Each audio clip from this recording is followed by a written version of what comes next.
All right, so I think we're going to go ahead and get started. I think it's true that folks will continue to trickle in for a minute or two. I'm Hillary Hayden. I'm the Executive Director at the Washington Fair Trade Coalition. We're a coalition of 65 member organizations in Washington state that span labor unions, environmental advocacy group, public health activists, retirees, food justice, and faith groups, all fighting to ensure that U.S. trade policies benefit people and the planet. I want to thank all of you for making time to be here. We have folks joining us today from Washington, from Oregon, and from Idaho. Additionally, I want to thank our speakers, Jennifer Lee and Brianna Offray from the ACLU of Washington and CARE Washington for taking time to speak with us today.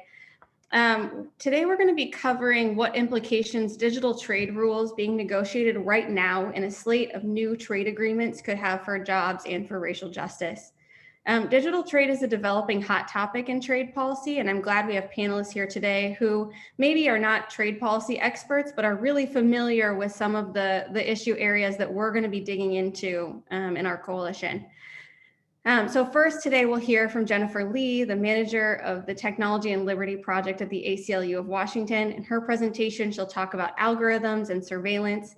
Both of these are areas that big tech companies are seeking broad protections for in our trade negotiations. Additionally, Jennifer will talk about some opportunities we may have to push back against these rules in our own state legislature. Then we'll turn to Brianna Offray, who's the legal and policy manager at CARE Washington. She's going to talk about what algorithms and surveillance technology mean on the ground for folks she works with in the American Muslim population. After their presentations, I'll talk a little bit about what's at stake in the digital trade chapters regarding surveillance and give an overview of how digital trade rules are laying the groundwork for another wave of job offshoring. As always, there will be time for your questions at the end of the presentation. So if you have questions, go ahead and drop them in the Q&A section. We're going to get to as many of those as we can at the end of our presentations. So I did want to flag that we might lose Jen at the end, but I'm going to do the best I can to answer questions, and she might be able to hop back in for the Q&A. So we're super grateful for the time she has to us to give us today. And with that, I'll pass it off to Jen. Thanks, Jen. Thanks, Hillary. It's great to be here today.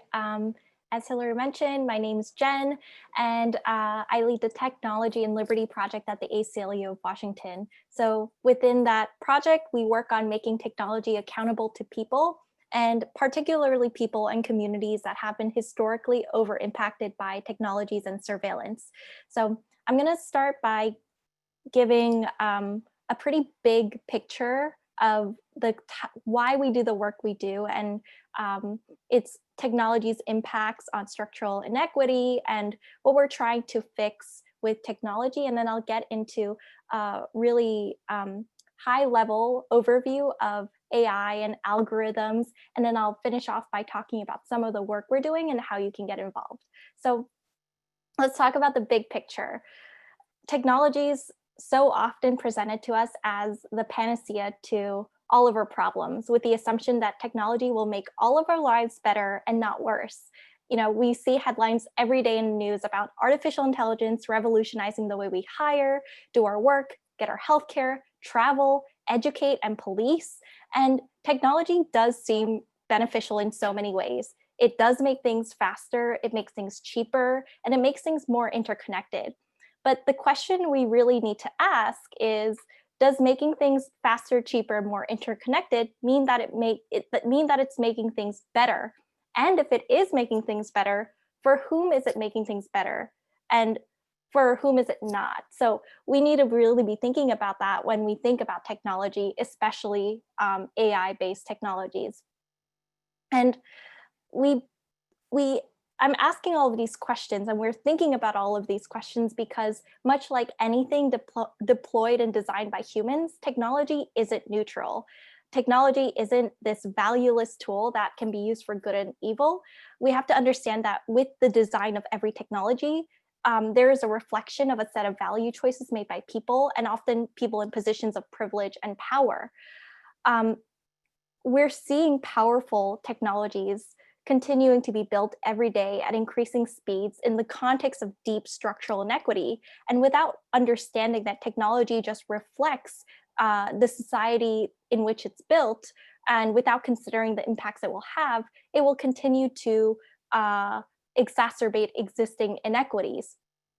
What we've learned from history is that every time a new technology has been built, it's had disproportionate impacts on the most marginalized people in society, whether or not the technology was intended to do so.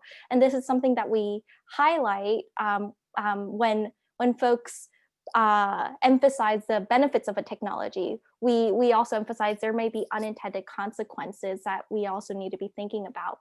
So my fellow panelist, Brianna, will be talking about a lot more about this, but I just want to highlight a couple examples of technologies, even non-advanced technologies, really having impacts on the most marginalized people in society.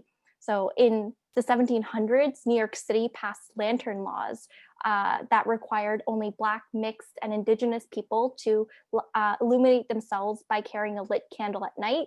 And this candle was the technology of the time. It's not a high-tech technology, but this incentivized white citizens to enforce slave systems and incarceration. And different groups still suffer from disproportionate targeting and surveillance with the use of this really simple technology. Flash forward to the 1930s and 40s, the US government subcontracted with IBM, which provided its holograph punch card machines to surveil and target Japanese Americans via census data. And Japanese Americans were surveilled and put on custodial detention lists for nearly a decade prior to being unconstitutionally incarcerated during World War II. And as technology gets more and more advanced, we continue to see the impacts growing larger and larger. So now, let's talk about how technologies are really different and why we're so concerned about technologies now and why we're talking about AI and algorithms and data. In the past, the tools used to surveil and target people included things like candles and the census compilation or consolidation holograph machine. But now these new AI-based tools supercharge the power to collect a lot more sensitive information about you and I, such as our faces, our DNA, the precise locations of everywhere we go, information about our family members, social networks, and more. And so much more easily than by carrying a candle or requiring people to carry a candle or by collecting census data. And of greater concern is that these tools now can make decisions about us, important decisions that decide if you go to jail, if you get housing, if you get healthcare benefits, a job, and virtually everything else in our lives. So let's talk about what these new tools actually are. What is artificial intelligence and what are these automated decision-making systems? So to put it really simply, artificial intelligence, or AI, is a field of computer science dedicated to building machines that solve problems that are usually solved by humans.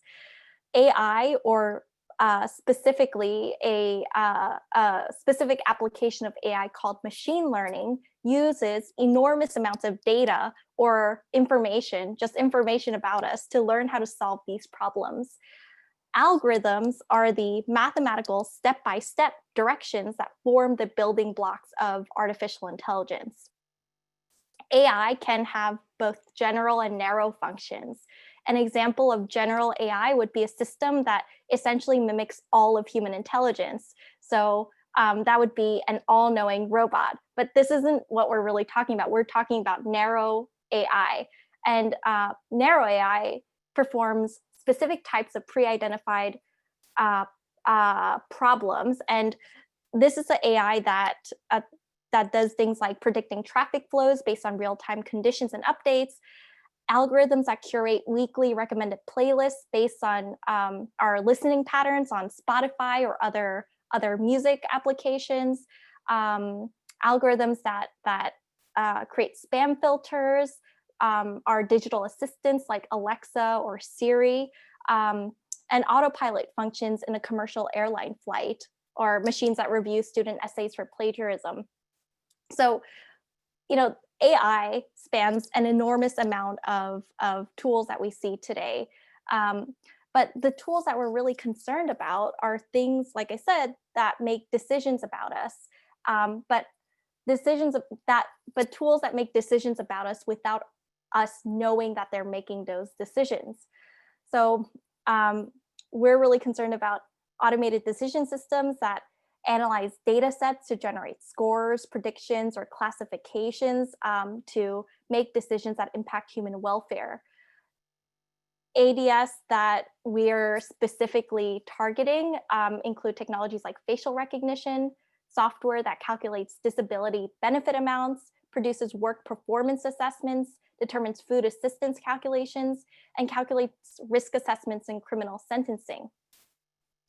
So, you know, with these technologies, we're really concerned because obviously these technologies have a huge amount of power to impact the way we live our day-to-day lives. But we often don't know that these technologies even exist. And even if we do know, we don't really have a good accountability mechanism to challenge decisions that may be wrong, challenge decisions that may be discriminatory, because often these machines exist in what's called a black box, where the mechanism by which the decision is made or the inputs that are put into this machine that makes the decisions aren't clear. So it's not clear for us to understand how we can actually challenge those decisions and ensure that they're actually accountable to people. At the ACLU of Washington, we've been working on shedding light on use of AI-based tools, AI-based decision-making tools, but also just generally surveillance technologies, because it's really important to understand how agencies and companies are working together to impact our lives. And we are working on both the state and local level to introduce legislation and implement legislation, and doing advocacy to push for transparency and accountability. So I will just highlight a couple pieces of legislation that we're working on, or I should say 3 pieces of legislation we're working on at the state level, and provide an example of some local advocacy that we're doing. So on the state level, we're working on a data privacy bill that would protect how people's data are used by companies and shared by companies, so that if you don't want a company to potentially sell your information to other companies or government, you have the right to stop other entities from doing so. And this bill is really important because, as we know, as I just shared, data is really the building block of is really the sort of food for all of these algorithms that create the building block of AI-based decision-making systems. The other bill we're working on is a face surveillance moratorium bill, a bill that puts a temporary ban on government use of really powerful and racially biased facial recognition technologies. Face recognition is, of course, another example of an AI-based tool. And the last bill we're working on is a automated decision system bill. And this bill would really require any agencies using an automated decision system tool that makes decisions regarding human welfare to make those make their use of those tools transparent. And also, just the bill would make it illegal to discriminate against people using machines, where it is illegal to discriminate against people just by people. So it just really makes it just makes clear that you cannot hide behind a machine to discriminate or harm people. So that's state advocacy. At the local level, we're working on implementing the Seattle Surveillance Ordinance, a law in Seattle that requires any government agencies using surveillance technologies to submit technologies for public oversight and review and get approval from city council before using those technologies. And it's helped shed some light on technologies we didn't even know agencies were using in Seattle. We're also working on local advocacy at the port to stop the port from using biased facial recognition tools and collaborating with immigration enforcement agencies. And we're really trying to get our lawmakers to understand the sort of harms that can come from pushing forward really, really powerful surveillance and AI-based tools that can disproportionately impact people. So that's a really quick overview of some of the state and local work we're doing, but really, really great ways to get involved are to connect with myself or our organizer, Savannah Sly. I can drop their email in the chat or share it with Hillary, who can share it with you all, and learn about getting involved in our Tech Equity Coalition that we help convene, because this is a way we share information about what's happening with tech and liberty issues. And we often share opportunities to testify on the local and state level at public hearings, write letters to lawmakers pushing for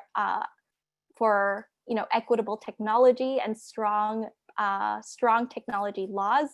And there may be action alerts where we are asking folks to call or message lawmakers specifically on a specific issue. But there are, I think the easiest, or not the easiest, but a really impactful way to share information about the how it's important not to go in with the assumption that technology is inevitable, but rather question and challenge technology, is to get others around you to start doing so. Because we, especially with COVID-19 and other crises that come up over and over again, there become more and more excuses to expand our surveillance infrastructure and expand our, comfort levels with surveillance technology and that invade our privacy. So just starting to ask these questions is really important. But I will leave it at that, because I think I'm coming close to my time, but happy to answer any questions, because I know I went through really quickly. And if you have any questions or would like to get involved with the ACLU, please feel free to email me. Thanks, Hillary. Awesome. Thank you so much, Jen, for that overview. Like Jen said, if there are questions that come up about her presentation or specific things, go ahead and put those in the Q&A. And with that, I'm going to pass things off to Brianna to talk about how communities are being impacted by the use of some of these tools. Thanks so much, Brianna. Thanks, Hillary. So my name is Brianna Frey, and I am from CARE Washington, which is the Washington chapter of the Council on American Islamic Relations. And in that position, I am both a direct services attorney working with members of the community who are both Americans, US citizens, but also large immigrant populations and refugees as well.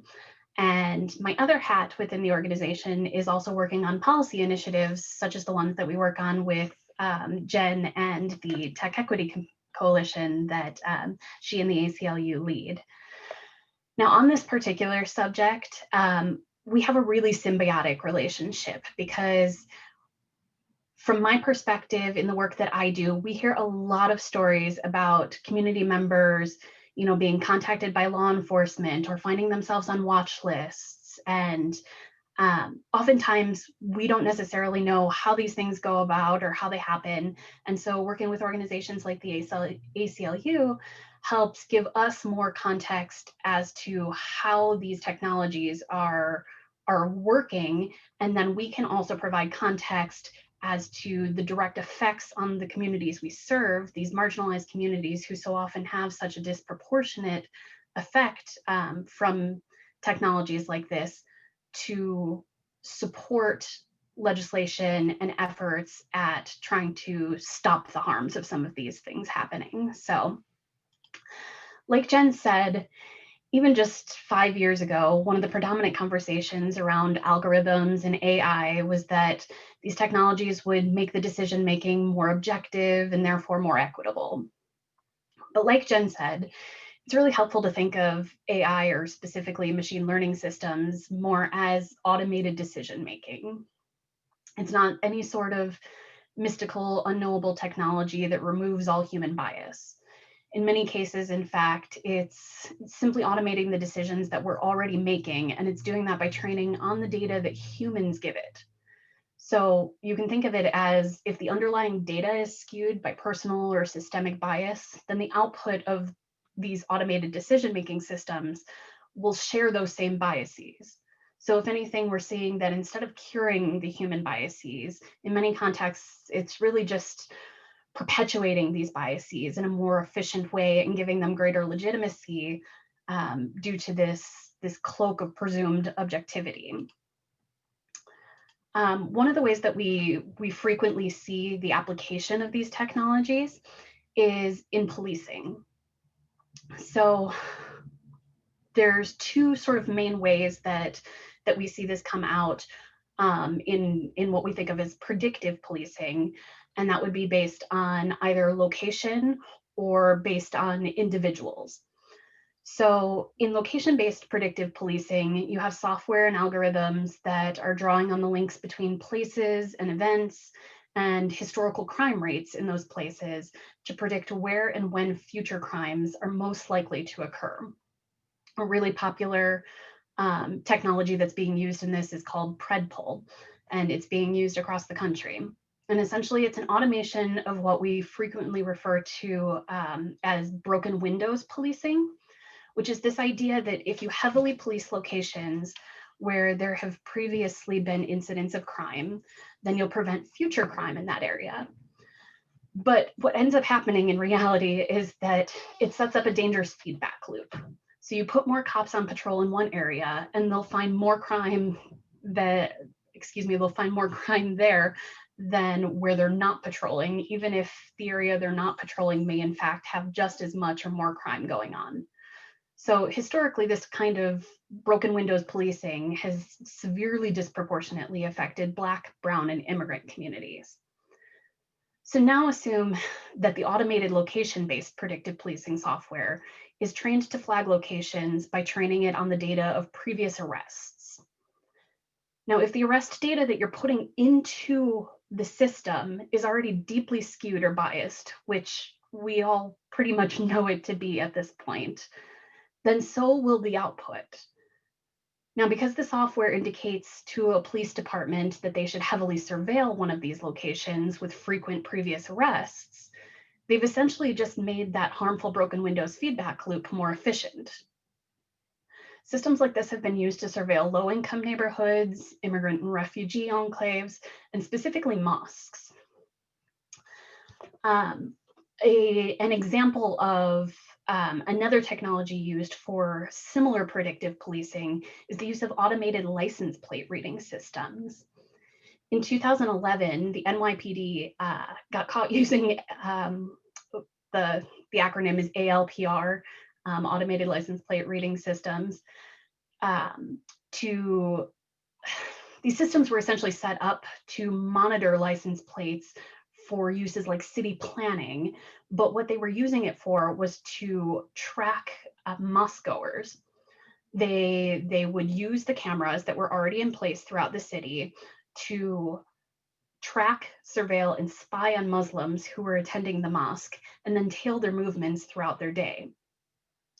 Then they are using this watch list as a database, and information was distributed among officers and other agencies to profile many Muslims in many other contexts.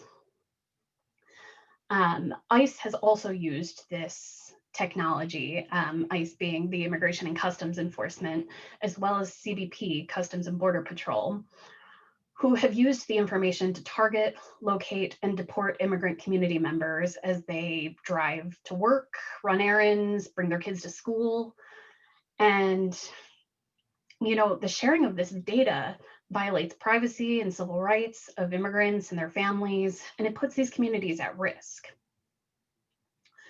So with this sort of history of extreme policing and surveillance, what we fear is that the data coming out of watch lists like this are going to be applied in the future for further tracking, further surveillance. We also have person-based predictive policing. So this is one that comes up in the context of my work really frequently. In the context of person-based predictive policing, certain individuals are monitored and tracked to determine their likelihood of either recidivism or extremism or whatever other justification these law enforcement agencies might want to use. So in the Muslim community, for example, there's no publicly available data on how watch lists are created, but we have a tremendous amount of anecdotal data to show that they tend to be based on illegal targeting classifications such as national origin or immigration status, or really, really extremely ill-founded markers for extremism, such as 16 to 24-year-olds being on social media for more than 3.5 hours a day. Like what 16 to 24-year-old do you know that's not on social media for more than 3.5 hours a day? Indicators of mistrust of law enforcement in Somali young men and teenagers. Academic failure has been used to mark extremism risks. And essentially, once somebody gets put on one of these watch lists, most of the time they have no idea that they're even on it, and there's no way to exonerate themselves or get off the lists. And then just being on the list becomes the basis for their movements and actions to be further tracked by these technologies that Jen spoke about, to discover even more markers in their data to support the faulty supposition that they're security risks in the first place. So it's just this really nasty feedback loop. Other lists that are being used as data input to track individuals are the NSEERS list, which was a program that began shortly after the 9/11 attacks that required more than 80,000 men and boys that were non-citizen visa holders, such as students, workers, or tourists, to register with the government, and then this information was used to track them manually. Again, extrapolating that these data systems can be used to sort of automate those processes. You know, having essentially a registry that targeted Arab Muslim men for nearly a decade is really, really dangerous in these communities that I serve. And there's a tremendous amount of fear within the community of how people's data is being used, and whether they're being followed, what kind of lists they're on, and it's just this perpetuating feedback loop. Another program that has used information like this to track and surveil immigrants and Muslims is the Countering Violent Extremism program, which is a counterterrorism strategy that recruits community leaders, social workers, teachers, and public health providers to ostensibly assist the government in identifying individuals that may be at risk of becoming violent extremists. But the idea that there are predictive risk factors has been discredited by decades of scholarly research, and essentially they're targeting almost exclusively Muslims and using just ridiculous criteria such as religiosity or their level of political activism or any indications in their social media of feelings of alienation. And they're using these as proxies for determining violent tendencies. So if you look at the fact that organizations and individuals and outsourced companies are being given grants to essentially monitor their community members for extremism, we can see how technologies such as the ones that Jen talked about being employed to do this in a systematic fashion would just increase the issues with programs like this that already exist. A news story that broke just this week that I think really, really demonstrates just how easily that our data can be abused is we learned on Monday when Motherboard broke a story that Muslim individuals are being targeted and their data is being shared with the US military based on their use of a Quran app and a Muslim dating app. These apps, Muslim Pro, which has over 98 million downloads globally. And Muslim Mingle, which is just a popular Muslim dating app, both sent their data to a company called Xmode. And that company, which they say that they obtain location data directly from the apps and then sell it to contractors. But one of these contractors that they've sold it to is the US military, who is ostensibly using that location data to continue their surveillance. Now, I don't know what other context they could be using to decide who they are going to buy this location data from, unless it's being done on a discriminatory basis. Like, I can't imagine why they would need the location of a bunch of Muslim daters unless they were using being Muslim as a marker for being a possible extremist and someone that, you know, the US military would need to keep tabs on. And so, you know, just this week, we have received a ton of reports of, you know, community members just being terrified that they're being tracked, that, you know, they deleted the app, but what do we do now? Because now, you know, they have all this information on us. And, you know, a common counterpoint that we get to that argument is, well, if you're not doing anything wrong, then why does it matter? That is completely beyond the point.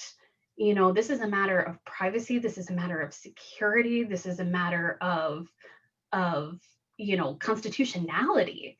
You know, there's essentially this searching going on completely without probable cause, and this data is being applied to make ridiculous connections that's being used for policing, immigration, you know, just so many things that we can't even fathom at this point. Another use that came out recently in the news was the use of surveillance of Black Lives Matter protests. Oh, I'm sorry, I'm getting the mark.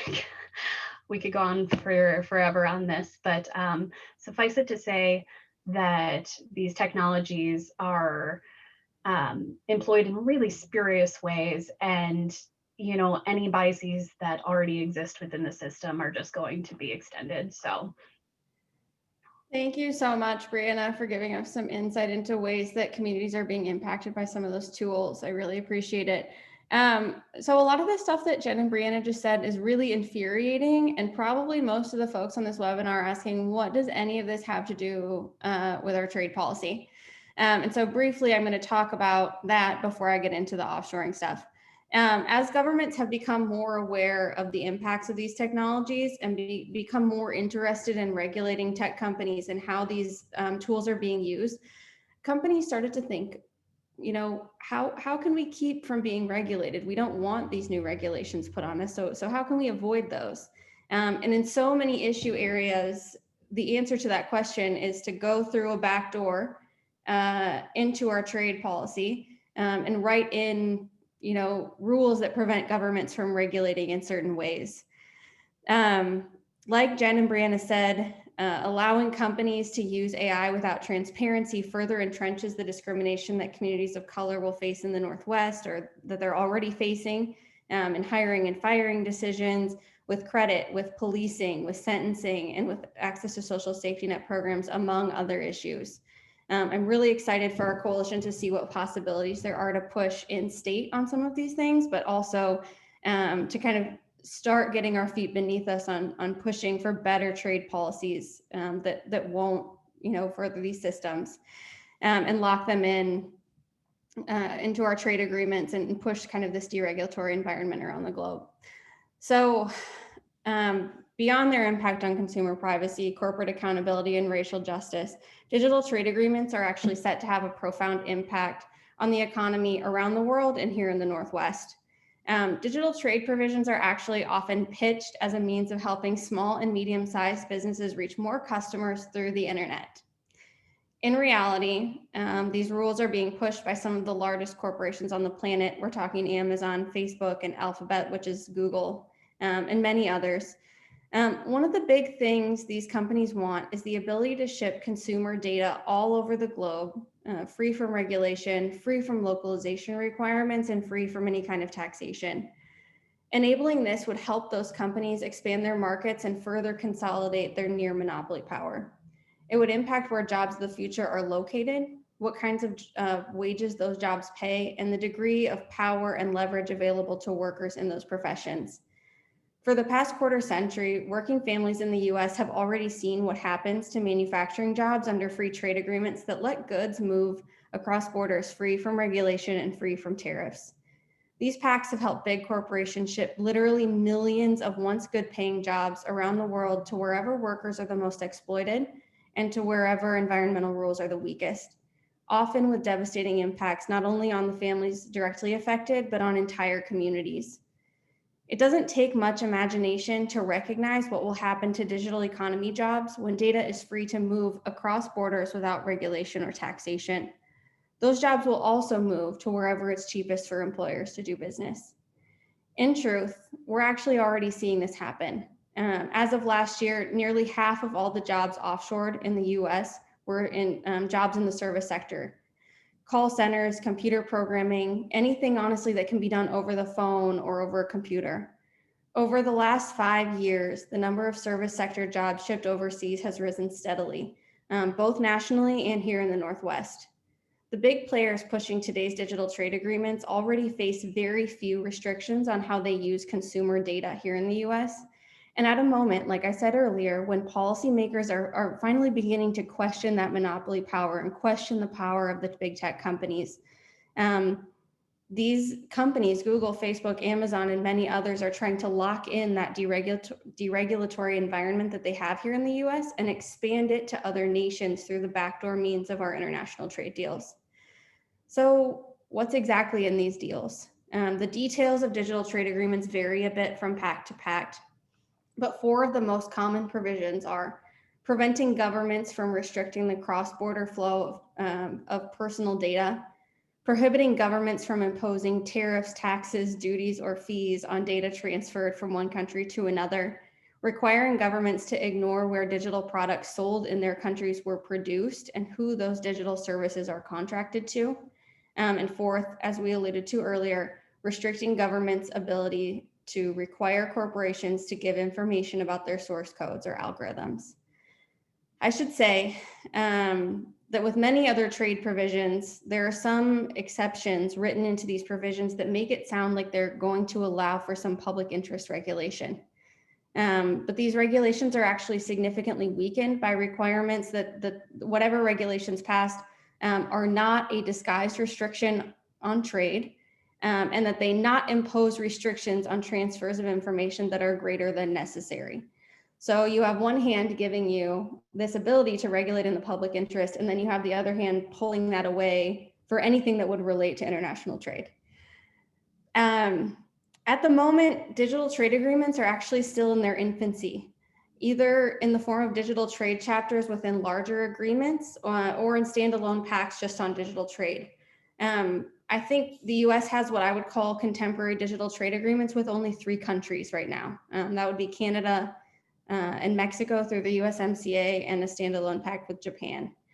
But the Trump administration was seeking similar digital trade deals with countries in South America, Africa, and Europe before the recent election. And there are efforts underway to reach a potential 76-nation digital trade pact at the World Trade Organization.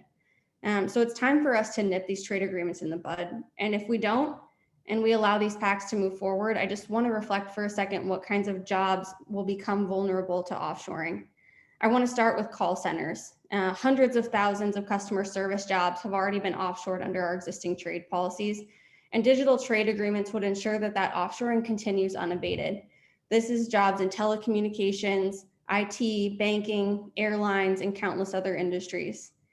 Not too long ago, retail jobs were among those that folks thought would be impossible to offshore. With the rise of e-commerce, that's no longer the case. Weak trade rules already allow for some online orders to be made by consumers through US companies like Amazon, and then be processed and shipped from abroad. Companies like Amazon and Walmart that are already notorious for poor treatment of workers are among those pushing the digital trade agreements the hardest today. Companies that are big in transportation or logistics, we're talking newer school companies like Uber and Lyft and Amazon, and older school companies like UPS are also pushing really hard for these digital trade deals. UPS in particular has praised digital trade policies as a way to avoid what it calls e-protectionism. For workers in manufacturing, that protectionism charge will sound really familiar. In layman's terms, protectionism means trying to stop your good paying job from Bellingham or Renton or Eugene or Salem from becoming a sweatshop wage job overseas. What do these logistics companies hope to get out of digital trade deals? As self-driving cars, trucks, and drones become more of a reality in the decades to come, certain types of jobs might be eliminated to new technologies, but other positions in dispatch, supervision, network administration, customer service, and related fields will be created. Without localization requirements and other regulations, a lot of jobs needed to move goods in Washington, Oregon, and Idaho could easily be filled abroad. And it's worth noting that many of the companies involved in pushing this new trade model, like Uber, like Lyft, are already pioneers in using contract labor instead of actual employees. They do that to avoid paying benefits, to make unionization particularly difficult, and to schedule workers just on an as-needed basis. In the free market free-for-all that digital trade deals would enable, companies stand to profit and working people in the US stand to lose, and around the world. But I want to talk about a couple other sectors. Healthcare, for instance. This is crazy to me, but the first major operation by robotic telesurgery, the removal of a European patient's gallbladder by surgeons in the United States, was conducted in 2001. According to some estimates, the vast majority of x-rays taken at hospitals these days are now read by technicians located somewhere else in the world. And even before COVID-19, online healthcare was becoming more and more routine. By locking in the ability to transfer personal medical records around the globe, digital trade agreements will ensure that offshoring of health-related professions increases. I'm not talking about doctors necessarily at first, but think about medical transcription or other data entry jobs, billing, physical therapy, pharmacology, dietitians, diagnostics, things like that. Professions that you can do over a computer with very few licensing requirements will be the first ones to get offshored. I want to touch briefly also on education. Is there any parent of a school-aged child in the United States right now that's not intimately familiar with remote learning? Teaching jobs at the K-12 level might not be offshored in the first wave or the second wave, but think about curriculum and materials development, educator training, testing services, network administration, platform maintenance, and all the other jobs required to make education work before and after teachers get in the classroom with their students. If students' data isn't protected and there isn't some kind of blanket waiver for education, those jobs become extremely vulnerable. Financial services are the same deal. Online banking and tax prep are already really familiar to most consumers. As digital trade agreements lock in the ability to transfer personal financial data around the globe without fear of regulation or taxation, a wide range of jobs become vulnerable to offshoring. Bookkeeping, accounting, tax prep, auditing, credit analysis, insurance claims, policy processing, customer service, and more. So I think it's important to note that digital trade agreements alone aren't going to facilitate offshoring in all these areas.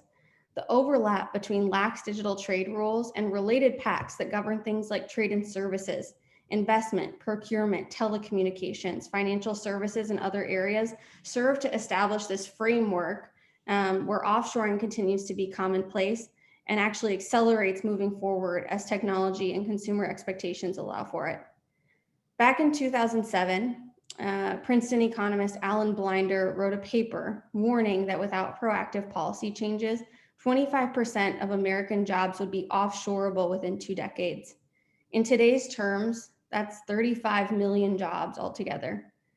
And if only a fraction of those jobs is actually shipped abroad, it's still far greater job loss than anything we've seen due to trade in our lifetimes. This is a really serious issue. Fortunately, it's not too late to stop this. There's a new administration entering the White House. There's a new US trade representative, and hopefully, if we demand it, a new approach to handling trade policy. Ideally, digital privacy rights would be proactively enshrined in future trade agreements. And at a minimum, new digital trade deals like the one proposed at the WTO definitely need to be stopped.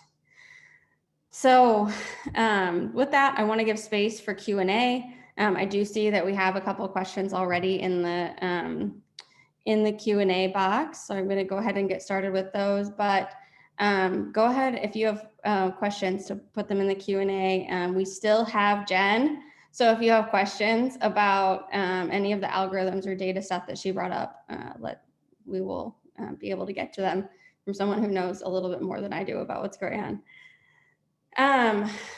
So we have a question from Marianne asking about the prospects for digital protections under the new administration. And I think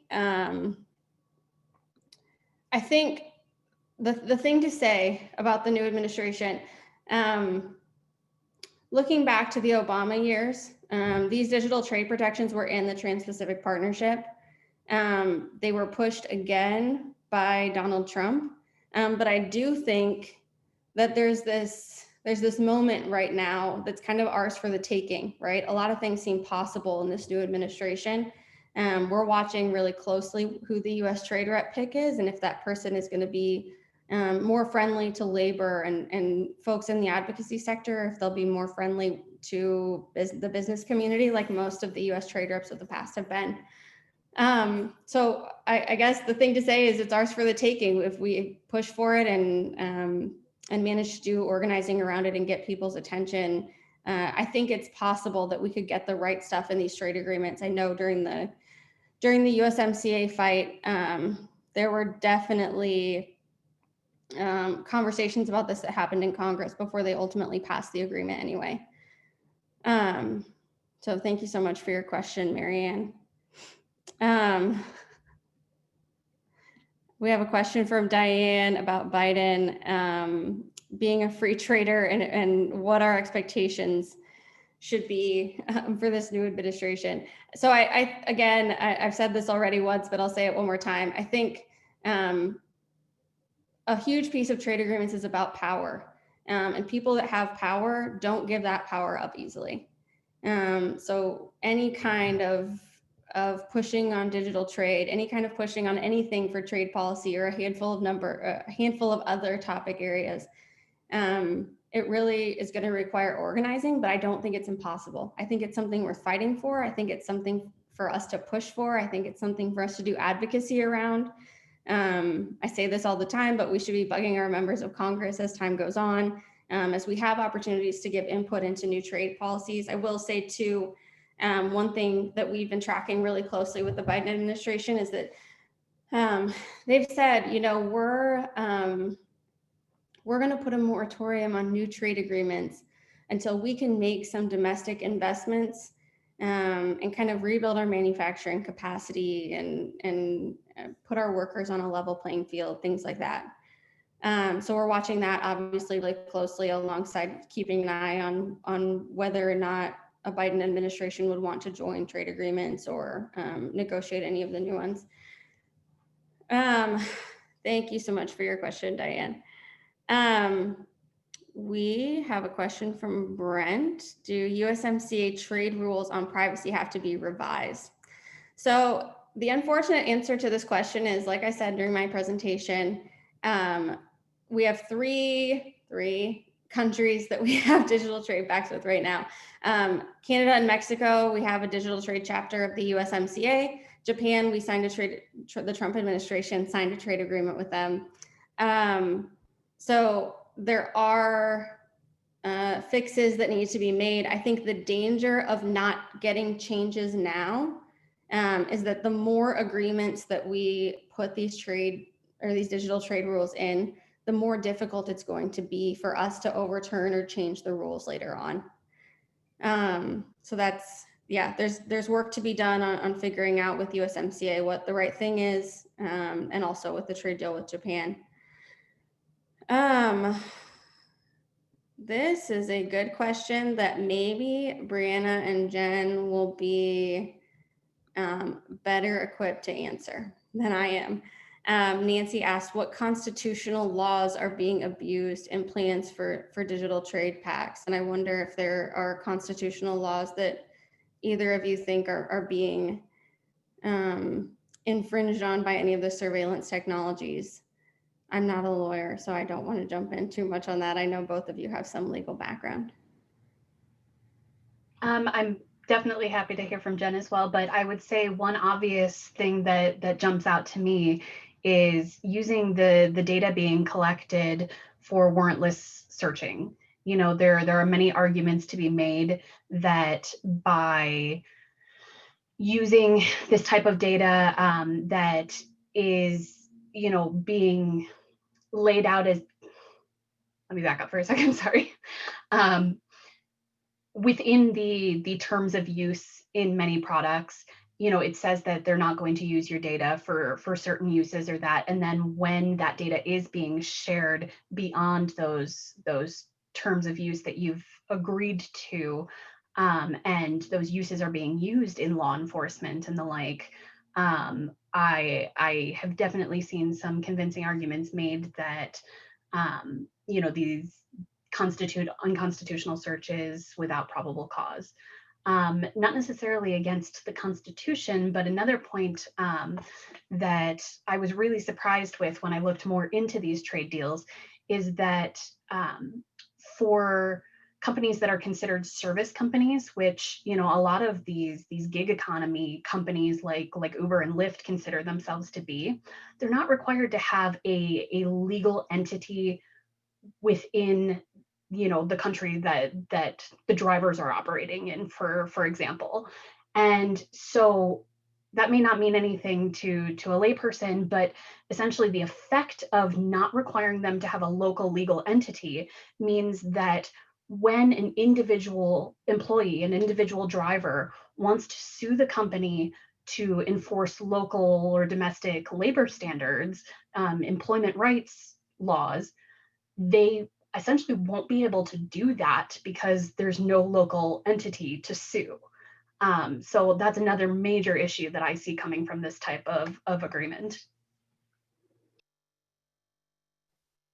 I think less of a, speaking less of a constitutional challenge or a legal challenge, but more of just a general issue with digital trade and the secrecy that's that companies are trying to keep in hiding their algorithms for, I guess, competition purposes, is that it contributes to that issue I highlighted earlier of us not having transparency and us not really being able to examine the systems that are used by these companies and acquired by governments to make decisions about us. So if companies are protected within digital trade chapters or within digital trade laws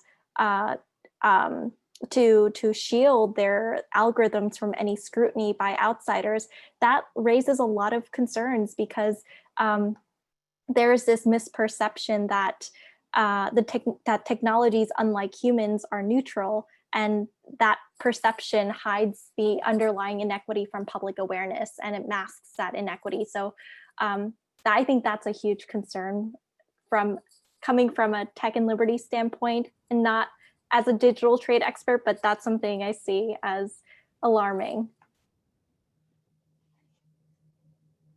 Awesome, thank you. Well, not awesome, but thank you both for jumping in on that question.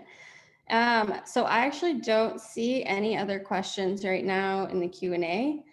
So we're going to go ahead and close out the webinar for today, but I want to thank everyone for attending. You will continue to hear from us on this issue. I will be passing a recording of the webinar out to folks. It will be up on our YouTube and I think on our Facebook page too. I have to figure that out yet this afternoon, but thank you so much, Jen and Brianna, for making time to talk to us today. The information that you've given us has been such a useful primer on some of the stuff that we will continue to work on. So thank you all.